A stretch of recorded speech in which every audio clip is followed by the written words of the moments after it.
Imaginez un homme qui devait devenir architecte, mais qui a fini par construire quelque chose de bien plus grand, l'âme même du cinéma américain. Un homme si humble qu'il a envoyé son Oscar à son père pour le mettre dans la vitrine d'une quincaillerie. Un héros de guerre décoré qui a bombardé l'Allemagne nazie, mais qui a refusé d'en parler pendant 50 ans. Un acteur au bégéant léger et à la voix nasillarde qui a transformé ses soi-disant défauts en signature de sincérité. Aujourd'hui, on plonge dans la vie de James Stewart, l'homme qui a incarné le rêve américain à l'écran tout en payant le prix dans l'ombre. James Maitland Stewart est né le 20 mai 1908 à Indiana, en Pennsylvanie. Rien ne le prédestinait à Hollywood. Diplômé en architecture de l'université de Princeton en 1932, il aurait dû dessiner des bâtiments, pas façonner des légendes. Mais c'est au Massachusetts, au sein de la troupe University Players, qu'il rencontre Henry Fonda qui deviendra son ami pour la vie. En 1932, il débute à Broadway et 3 ans plus tard, la MGM lui fait signer un contrat. L'architecte abandonne ses plans pour se consacrer à une autre forme de construction,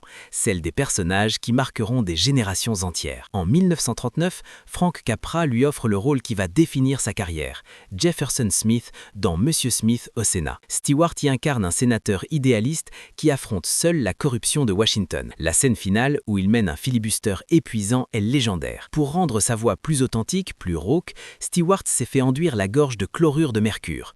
Le résultat, une performance si viscérale que le film a provoqué un scandale politique. Washington a critiqué le film pour l'image négative qu'il donnait du Sénat. Mais le public, lui, a adoré. Stewart a été nommé aux Oscars et est devenu le symbole de l'homme ordinaire face au pouvoir. L'année suivante, en 1940, il tourne Indiscrétion de George Cukor aux côtés de Katharine Hepburn et Cary Grant. Cette comédie romantique lui vaut son unique Oscar compétitif du meilleur acteur. Pourtant, Stewart lui-même a toujours pensé qu'il l'avait obtenu en compensation pour ne pas l'avoir eu l'année précédente. Qu'a-t-il fait de sa statuette dorée? Il l'a envoyée à son père qui l'a fièrement exposée dans la vitrine de sa quincaillerie pendant 25 ans. Ce geste en dit long sur l'homme, humble, attaché à ses racines, loin de l'égocentrisme hollywoodien. Mais en mars 1941, avant même Pearl Harbor, Stewart prend une décision qui va changer sa vie. Il s'engage dans l'armée de l'air américaine. Contrairement à d'autres stars qui se contentaient de films de propagande, Stewart a insisté pour être assigné au combat réel. Il a piloté des missions de bombardement au-dessus de l'Allemagne nazie, des missions dangereuses où la mort rôdait à chaque vol. Il est devenu l'acteur le plus gradé de l'histoire militaire américaine, terminant sa carrière au rang de brigadier général dans la réserve de l'US Air Force. Ses décorations, la Distinguished Flying Cross avec feuille de Hodre, la Croix de guerre française et l'Air Medal. Mais voici ce que peu de gens savent. À son retour, Stewart souffrait de ce qu'on appelle aujourd'hui un syndrome de stress post-traumatique sévère. À l'époque, on ne parlait pas de PTSD, on se taisait. Et Stewart a gardé le silence sur ses missions pendant des décennies. En 1946, il retrouve Frank Capra pour tourner La vie est belle. Il y joue George Bailey, un homme ordinaire au bord du suicide, sauvé par un ange qui lui montre l'impact positif qu'il a eu sur son entourage. Stewart y déploie une gamme émotionnelle crue, brute, presque insoutenable. On y voit son propre traumatisme, sa propre souffrance transpirée à travers le personnage. Le film est un échec commercial à sa sortie, avec une perte de 525 000 $ pour RKO. Mais dans les années 70, grâce aux diffusions répétées, il devient un classique culte, un incontournable des fêtes de fin d'année. Aujourd'hui, l'American Film Institute classe James Bailey comme le 9e plus grand héros de l'histoire du cinéma. Mais Stewart ne veut plus jouer les gentils idéalistes, la guerre l'a changé. En 1950, il tourne Winchester 73, le premier d'une série de westerns sombres réalisés par Anthony Mann. Ici, Stewart joue des hommes brisés, obsédés, violents. Des anti-héros. Et ce film marque aussi un tournant dans l'industrie. Son agent, Leigh Wasserman, négocie un deal révolutionnaire.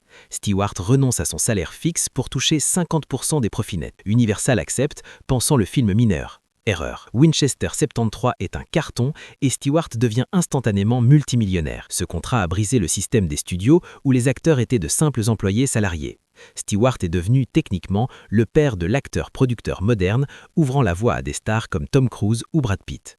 Les années 50 marquent aussi le début de sa collaboration avec Alfred Hitchcock. En 1954, il joue dans Fenêtre sur cour, où il incarne un photographe immobilisé avec une jambe plâtrée qui espionne ses voisins et finit par être témoin d'un meurtre. Stewart joue tout le film assis, ne s'appuyant que sur ses expressions faciales et son regard pour transmettre la tension. C'est une performance technique magistrale. Le film est le plus grand succès financier de l'année pour Paramount. Puis vient 1958 et Vertigo, Sueur froide. Stewart y joue Scotty Ferguson, un détective obsédé par une femme qu'il pense avoir perdue. C'est la déconstruction totale de son image du bon gars. Ici, il incarne l'obsession sexuelle, la manipulation, une forme de nécrophilie symbolique. Hitchcock lui-même a ensuite blâmé Stewart pour l'échec commercial du film, le jugeant trop vieux pour le rôle. À sa sortie, Vertigo est critiqué pour sa lenteur, mais aujourd'hui, il est classé par le BFI Sight and Sound comme l'un des plus grands films de tous les temps. Variety, en 1958,